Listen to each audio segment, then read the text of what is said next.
Salut à tous les urbanos, là c'est moi en train de faire une introduction claquée au sol. Hop là, je montre un livre à la caméra comme si j'étais Augustin Trapenard. Vraiment pour qui je me prends, faudrait que je pense à dégonfler. Bref, aujourd'hui on va parler des gens qui pensent que la France est remplie d'arabes et d'assistés, qui d'ailleurs, comme par hasard, sont souvent les mêmes personnes, hein. Les merdias nous mentent. Aujourd'hui on va parler de la France fâchée, mais apparemment pas facho. Vous l'aurez compris, aujourd'hui on parle des électeurs du Rassemblement National avec Félicien Faury, un sociologue qui a écrit un livre passionnant sur le sujet. Il a passé plus d'1 an dans le sud-est de la France à faire des entretiens avec des gens qui votent RN et franchement son travail explique très bien ce qui est en train de se passer dans notre pays actuellement. Allez let's go, je la ferme. Est-ce qu'on va tous crever en cette période un peu bouleversée? Je ne pense pas, j'espère que non. Alors ça fait 50 ans à peu près que le FN-RN existe en France. Ils ont connu une ascension assez fulgurante. Au début, il n'y avait pas grand monde qui votait pour eux. Peut-être rapport au fait que ça a été fondé par un ancien SS. Mais aujourd'hui, le RN réalise des scores vraiment monstrueux. À la dernière élection présidentielle en 2022, il y a plus de 13 millions de personnes qui avaient voté pour Marine Le Pen, ce qui fait quand même beaucoup de gens. Comment on explique un tel succès ? C'est très compliqué et c'est avant tout multifactoriel, comme on dit, c'est-à-dire qu'il y a plusieurs modes d'explication. Moi, il me semble qu'il y a quand même 2 dimensions qu'on retrouve beaucoup à chaque fois. C'est premièrement, effectivement, cette question des inégalités sociales, de classe, et derrière ça, la question de la concurrence sociale entre groupes sociaux pour l'accès à des ressources qui deviennent rares, c'est-à-dire de l'emploi, un logement décent, des services publics de qualité, etc. Et donc c'est une concurrence sociale entre groupes sociaux qui est exacerbée. Et à côté, la question du racisme, et même pas seulement du racisme, mais de la politisation des questions d'immigration, d'islam, etc., d'insécurité. Et c'est cette politisation qui est attisée depuis justement 40-50 ans par tout un ensemble d'offres politiques, pas seulement le Rassemblement National, mais aux yeux de beaucoup d'électeurs, le Rassemblement National, c'est peut-être l'offre politique qui est la plus crédible sur ces questions. Et en quoi le RN d'aujourd'hui est-il différent du FN historique? Est-ce qu'il a vraiment changé? Il y a eu des évolutions notables, il ne faut pas le nier. Il y a eu aussi une professionnalisation très importante de ce parti. Par contre, il faut aussi souligner qu'il y a beaucoup de continuité qui l'emporte sur les ruptures, et notamment la préférence nationale. Oui, j'intègre la priorité nationale dans la Constitution. Le Front National propose que les services sociaux soient en quelque sorte séparés entre Français et étrangers. Et si nous sommes élus, nous ferons un grand référendum sur la question de l'immigration et pour instaurer notamment dans le droit, j'en termine, la priorité nationale. Qui structure en fait le programme de ce parti, qui est vraiment la colonne vertébrale de ce parti, c'est quelque chose qui est permanent et qui continue de distinguer plus ou moins le Rassemblement National des autres partis. Donc de ce point de vue-là, du point de vue de ce qui fait sa spécificité politique, il n'a pas changé. Mais qui sont les gens qui votent pour le Rassemblement National aujourd'hui? Est-ce que c'est tous des blancs racistes et méchants? Alors non, j'évite effectivement d'utiliser ces catégories normatives et j'évite tout le temps de stigmatiser les électeurs en tant qu'individus pour une raison simple, c'est qu'en fait un vote, ça ne définit jamais un individu dans son essence. Et d'ailleurs, en fait, pour la plupart des gens, un vote, c'est quelque chose d'assez peu important dans une vie. Donc il faut faire très attention à ne pas essentialiser ces électorats avec des personnes qui peuvent voter RN à un moment, mais qui, par exemple, lorsqu'ils vont se mobiliser pour les Gilets jaunes, vont politiser d'autres questions. Et par contre, pour essayer de calibrer un peu, de voir qui sont ces électeurs, il faut toujours mentionner que ce ne sont pas les plus pauvres, souvent, qui votent RN. Ce sont la plupart du temps des personnes qui, justement, ont acquis un petit capital, un petit quelque chose, mais qui, justement, ils ont peur de le perdre. Et souvent, ils ont des bonnes raisons d'avoir peur de le perdre. Et ils vont, le vote RN, justement, va s'inscrire dans cette inquiétude d'une forme de dépossession, d'un statut, d'un patrimoine, etc. Dans le livre, vous dites souvent que... c'est une phrase qui revient souvent, que les gens vous disent qu'ils sont ni trop bas pour bénéficier des aides de l'État, ni trop haut pour pouvoir être un peu safe, pour avoir un sentiment de sécurité. Oui, il y a une personne, une électrice, qui me dit « on est dans le milieu, mais le mauvais milieu ». Elle me dit « on est dans la plus mauvaise tranche des moyens ».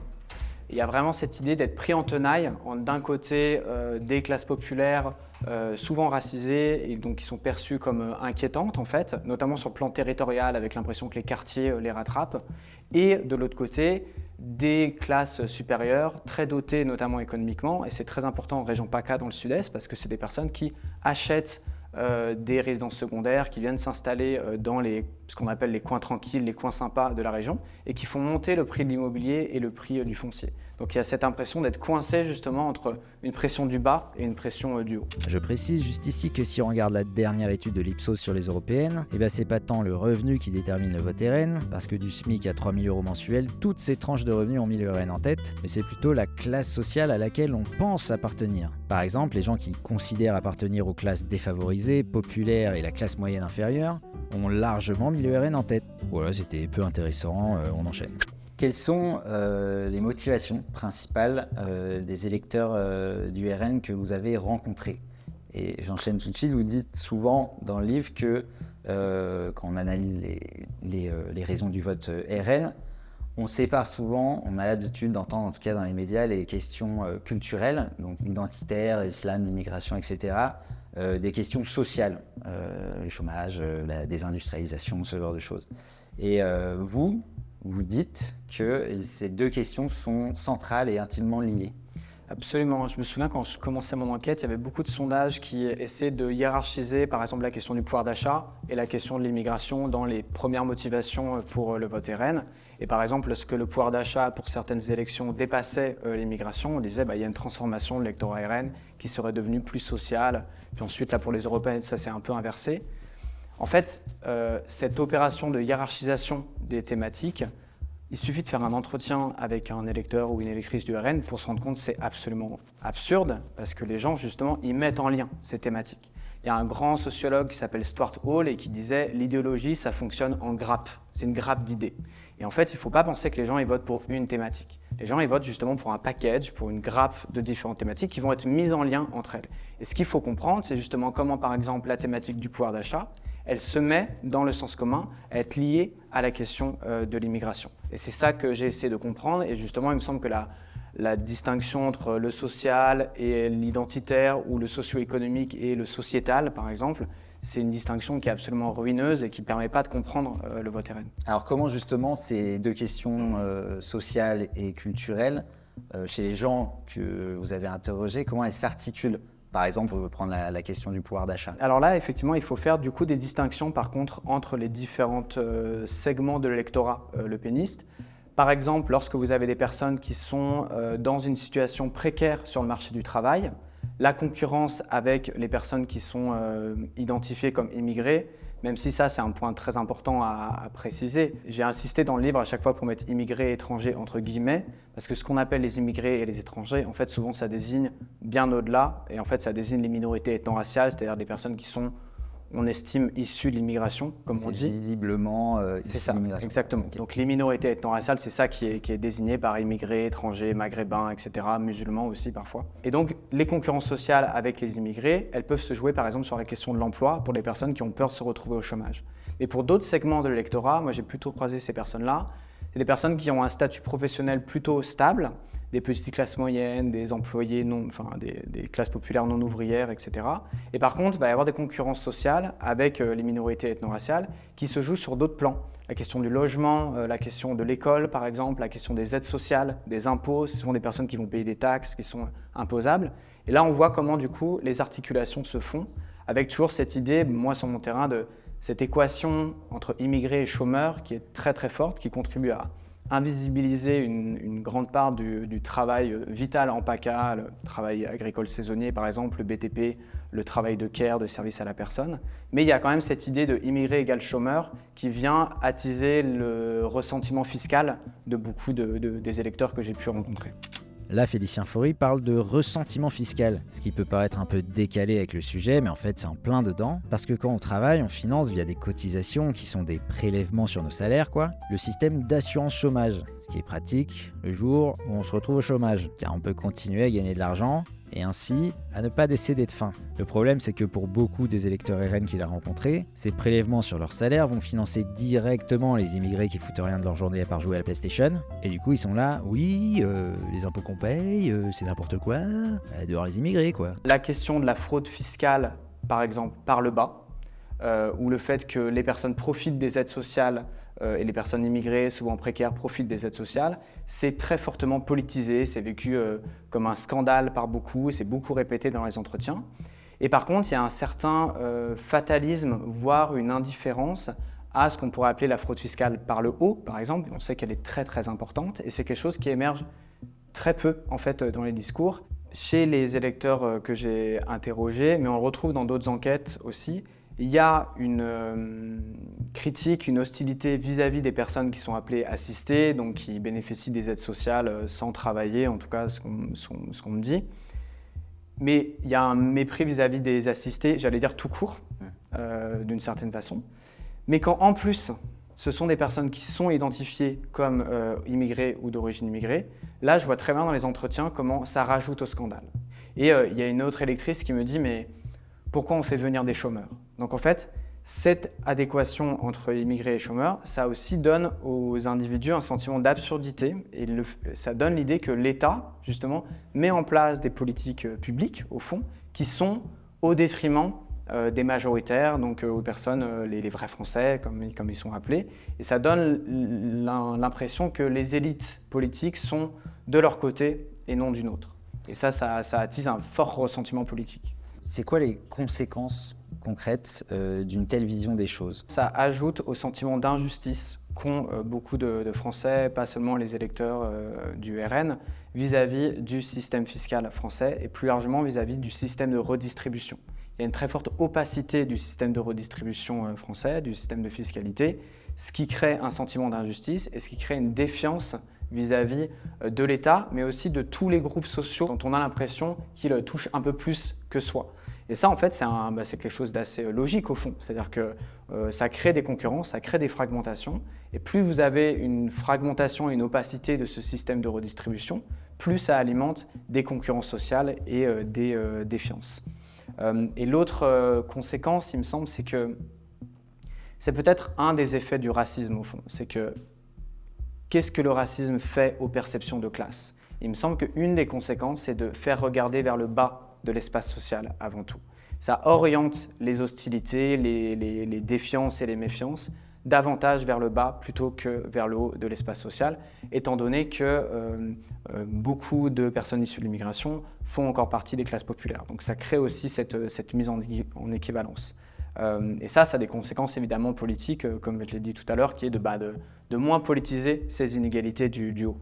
On rappelle qu'en bas, la fraude à la CAF par exemple, qui distribue entre autres le RSA ou les aides au logement, ça représente environ 3 milliards d'euros sur les 95 milliards d'euros d'allocations versées par an, alors qu'en haut, la fraude fiscale, donc la fraude des gens qui connaissent les magouilles pour payer moins d'impôts, on estime que c'est entre 80 et 100 milliards d'euros par an, juste pour qu'on voit de quoi on parle. Cette défiance entre les différents groupes sociaux qu'il y a actuellement en France, on la retrouve dans votre livre, dans ce que vous appelez l'inversion du discours, c'est-à-dire qu'il y a pas mal de gens qui vous ont dit, qui vous disent que, par exemple, la police ou la justice, ils sont trop laxistes envers les immigrés, alors qu'ils sont hyper durs envers les honnêtes blancs travailleurs. Ça va jusqu'à l'exemple de la prison également, où ils vous disent, oui, en prison, ils se mettent hyper bien, ils ont des PlayStation, etc. Alors que factuellement, c'est pas vrai, hein, mais ils ont l'impression en fait que les immigrés ont beaucoup plus de ressources venant de l'État, de chances qu'eux. Ouais. Il y a vraiment cette conviction sur plusieurs sujets qu'il y a une forme de clémence étatique vis-à-vis des minorités ethno-raciales, quelque chose que le Rassemblement national avait très bien résumé à travers le slogan de la préférence étrangère, c'est-à-dire qu'ils défendent la préférence nationale et l'État mettra en œuvre des formes de préférence étrangère, avec encore une fois ce double sens du terme d'étranger qui désigne souvent pas seulement l'étranger au sens juridique strict, mais davantage les minorités ethno-raciales plus largement. Je pense que ce sentiment d'injustice et le sentiment que l'État privilégie davantage des minorités que les majoritaires en quelque sorte, ça vient aussi du sentiment qu'au fond, les minoritaires sont moins légitimes que d'autres, en fait, à être inclus dans la solidarité nationale et que donc ils mériteraient moins d'égards, en quelque sorte. Donc là aussi, il me semble, c'est un des effets de cette racialisation qui est d'inverser en fait les perceptions et d'avoir l'impression qu'on en fait toujours trop pour eux. L'ironie du sort sur la racialisation de la pauvreté, c'est que ça se base sur des faits réels. C'est-à-dire que le chômage touche davantage les immigrés ou les descendants d'immigrés en France Sauf que dans la tête des électeurs RN, c'est la faute aux immigrés eux-mêmes. Alors qu'en fait, non. Alors ça, c'est un point compliqué, ça. très très important, qui est que évidemment, cette équation entre immigrés et pauvreté, par exemple, c'est pas quelque chose qui est inventé par les personnes que j'ai pu interroger. Il y a, en termes structurels, en fait, un marché de l'emploi, il y a beaucoup d'enquêtes qui le montrent, qui est davantage défavorable aux minorités ethno-raciales. Et moi, sur mon terrain, en fait, les quartiers où il y a le plus de population immigrée étrangère, ce sont aussi les quartiers où on trouve le plus de pauvreté, le plus de précarité, le plus d'aide au RSA, etc.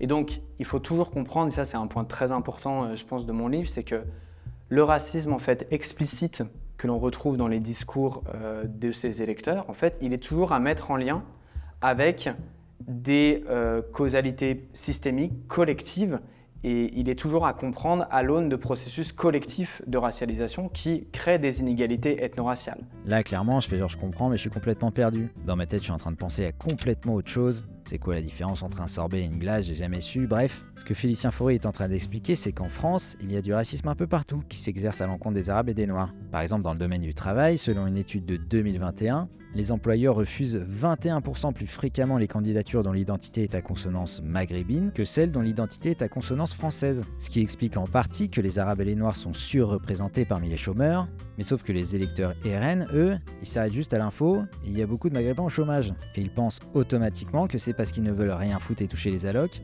alors qu'en fait c'est juste que les employeurs sont racistes. Vous dites justement par rapport au racisme que dans tous les entretiens que vous avez menés ont émergé de façon plus ou moins régulière et affirmée des propos à teneur raciste. Le racisme est donc un point commun à tous les électeurs du RN? Alors, quand on regarde les enquêtes statistiques qui existent sur les questions, on voit que premièrement, la question de l'immigration est souvent une préoccupation qui, je l'ai dit, c'est pas la seule préoccupation, mais c'est une préoccupation qui est toujours présente en fait au sein de cet électorat. Et ce que montre la statistique électorale, c'est que lorsque vous n'avez pas d'hostilité à l'immigration, vos chances de voter RN sont très très faibles. Il y a un chiffre par exemple que j'aime bien citer qui est donc Cevipof 2022, 92% des électeurs RN déclarent penser que la plupart des immigrés ne partagent pas les valeurs de notre pays. L'électorat de droite, c'est 70%. Donc en fait, si on cherche à distinguer un peu ce qui va réunir cet électorat, il y a cette question du racisme, et par contre, j'insiste, là c'est un point très très important, de racisme explicite. Le racisme tel que j'essaie de le définir dans le livre et tel que les sciences sociales le définissent, c'est un fait social, transversal et multiforme. C'est-à-dire qu'on en trouve dans toute la société, à tous les étages de la société, dans les classes populaires, dans les classes moyennes, dans les classes supérieures, dans la bourgeoisie culturelle de gauche. Et donc il faut à la fois reconnaître que oui, le vote RN exprime du racisme, et en même temps que l'extrême droite n'a pas le monopole du racisme. Comment se manifeste le racisme chez les bourgeois de gauche ou les grands patrons d'industrie, j'en sais rien. Tout dépend de comment on définit le racisme. Est-ce que le racisme c'est une attitude, une conviction, ou est-ce que c'est aussi une relation de pouvoir qui s'exerce? Si on prend par exemple la question de la discrimination au logement ou de la discrimination à l'embauche, en fait pour pouvoir discriminer à l'embauche, il faut pouvoir être en situation d'embaucher. Pour pouvoir discriminer au logement, il faut avoir un logement à louer. Or, ce n'est pas du tout le cas des personnes que moi j'ai interrogées. En fait, au contraire, même, c'est des personnes qui ont un racisme d'autant plus explicite dans les mots qu'il est souvent impuissant en acte. C'est des personnes qui ont assez peu de ressources sociales pour pouvoir discriminer, en quelque sorte. Et ça, ce qui n'est pas le cas d'autres segments sociaux qui vont pouvoir n'avoir aucun mot raciste ou explicitement catégorisable comme raciste, mais qui par contre vont pouvoir mettre en œuvre tout un ensemble de discriminations qui sont plus silencieuses. Par exemple, dans mon terrain, j'ai beaucoup discuté avec des commerçants et qui me parlent du fait qu'ils essayent de mettre en œuvre tout un ensemble de pratiques potentiellement discriminatoires pour faire en sorte que leur clientèle soit en gros la plus blanche possible. La justification qu'ils me donnent, c'est si je ne fais pas ça, je vais perdre de la clientèle, concrètement. Et donc je pense qu'on peut à la fois catégoriser cette attitude comme potentiellement discriminatoire et en même temps comprendre qu'il y a une logique raciste, mais une logique derrière ça. Pour avoir parlé à beaucoup de personnes qui ne votent pas forcément à l'extrême droite dans une des villes, par exemple, dans lesquelles j'ai enquêté, beaucoup me disent effectivement il y a certaines terrasses où on n'a pas envie d'aller. Et je pense que ça nous pousse à nous interroger nous-mêmes à quelle terrasse on va, quel lieu on évite ou non, dans quel quartier on a envie d'habiter ou non. Et encore une fois, voilà, on a des formes de racisme potentiellement explicites qui vont parler clairement, qui vont dire clairement certains faits, mais il faut toujours s'interroger sur à quel point nous-mêmes on participe ou non à ces processus collectifs de racialisation et qui contribuent à faire perdurer les inégalités ethno-raciales. Et c'est en tout cas comme ça que j'aimerais qu'on lise mon livre, c'est pas se dire sont vraiment eux les méchants et s'innocenter en quelque sorte. Toute la France est traversée par le racisme, toute classe sociale confondue. Comment ça se fait? Est-ce qu'on est le seul pays au monde à être comme ça? Absolument pas. Je pense qu'il faut à la fois comprendre cette montée de l'extrême droite qui a commencé notamment dans les années 80 dans un nombre très important de pays, à la fois à l'aune des inégalités capitalistes de classe toujours plus exacerbées, avec la crise de 2008 qui a encore montré ça de façon très flagrante. Et aussi, je pense qu'on ne peut pas occulter ce bouleversement historique qui a été la décolonisation, qui a été très important pour notamment l'Europe blanche. Et donc il y a aussi un mécanisme défensif vis-à-vis de cette grande émancipation qui, je pense, peut expliquer la montée de l'extrême droite. Et encore une fois, cette articulation entre inégalité, incertitude socio-économique et raidissement racial face à ce qu'on perçoit comme des formes d'émancipation, je pense qu'on le retrouve aussi au quotidien dans certaines manières d'être, dans certains discours et qui peuvent expliquer du coup un peu concrètement, un peu de manière micro, le vote RN.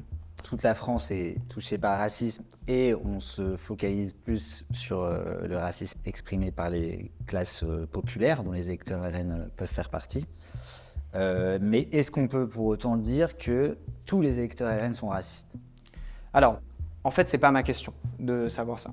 La question, c'est qu'est-ce qui s'exprime dans le vote et est-ce qu'il y a quelque chose qui s'apparente à du racisme qui s'exprime dans le vote? Et là, on a tout un ensemble de faisceaux d'indices, à la fois quantitatifs et issus des enquêtes de terrain, qui montrent que oui, en fait, surtout, si on enlève cette dimension, il me semble qu'on ne comprend qu'à moitié le vote RN. Évidemment qu'il y a de la colère sociale, évidemment qu'il y a de la protestation politique, qu'il y a de la défiance anti-élite dans ce vote. Mais si on enlève la dimension raciale, il me semble qu'on ne comprend pas, par exemple, pourquoi ces personnes ne vont pas voter à gauche et votent pour un parti qui est très identifié comme défendant la préférence nationale et dont une des marques de fabrique depuis 40 ans est de tenir un discours négatif sur l'immigration et sur les immigrés. Le racisme aujourd'hui, vous précisez dans le livre, vous dites qu'il n'est plus forcément biologique, c'est-à-dire que c'est plus un racisme qui dit qu'il y a une différence entre races humaines. C'est-à-dire que le concept de race biologique n'existe pas, mais dans les faits, la France est organisée par des rapports sociaux de race. En sciences sociales, on utilise le terme de race avec précaution et toujours au singulier, pour dire qu'il y a de la race au sens d'un construit social qui continue de créer des inégalités, des discriminations, des exclusions. On ne comprend pas l'ampleur des discriminations et des inégalités qui sont toujours à l'œuvre en France si on restreint le racisme à la seule dimension biologique en fait. Ça fait très longtemps qu'en sciences sociales, on a compris qu'il fallait comprendre comment les formes d'exclusion raciale évoluent et ne s'arriment pas forcément à une idée biologique, mais peut aussi s'adosser à d'autres formes, la culture, la religion, pour pouvoir exclure justement. Les électeurs que vous avez interrogés, on l'a dit au début, ne sont ni pauvres ni au chômage, mais ils ressentent leur situation économique en étant très fragile. Pourquoi concrètement ils ressentent cette fragilité économique? Parce qu'elle existe, c'est-à-dire que ce sont des personnes, moi dans le Sud-Est, c'est plutôt des personnes dont le statut socio-professionnel peut être stable, mais par contre, en termes de logement, c'est une dépense contrainte qui est très très importante, qui joue énormément sur le pouvoir d'achat.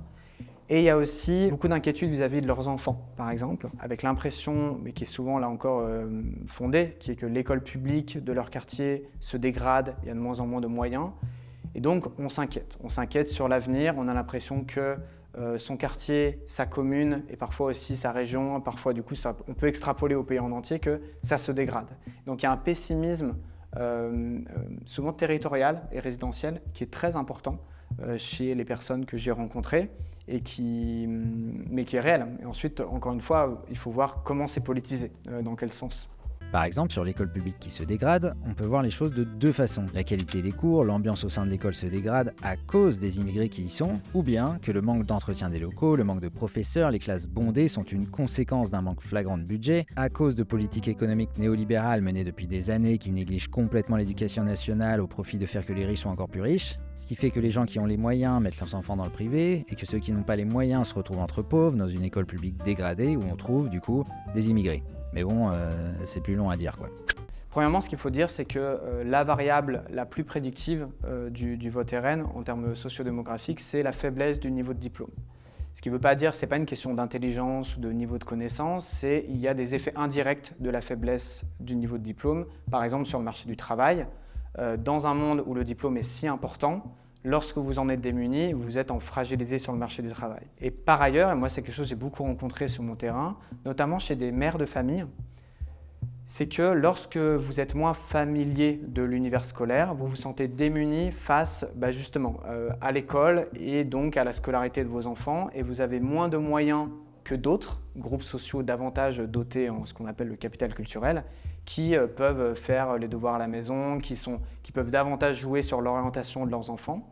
Moi, il y a beaucoup de personnes du coup, qui se sentent un peu démunies vis-à-vis de ça. Il y a beaucoup de personnes qui se mettent à scolariser leurs enfants dans le privé, par exemple, même si ça peut être cher et donc ça peut être très coûteux. Il y a des personnes qui économisent beaucoup à ces fins-là. Et par ailleurs, ce qu'on retrouve derrière ce constat statistique de la faiblesse du niveau de diplôme, c'est aussi chez les individus des trajectoires scolaires qui sont souvent courtes, mais qui surtout qui sont heurtées et qui peuvent être vécues difficilement.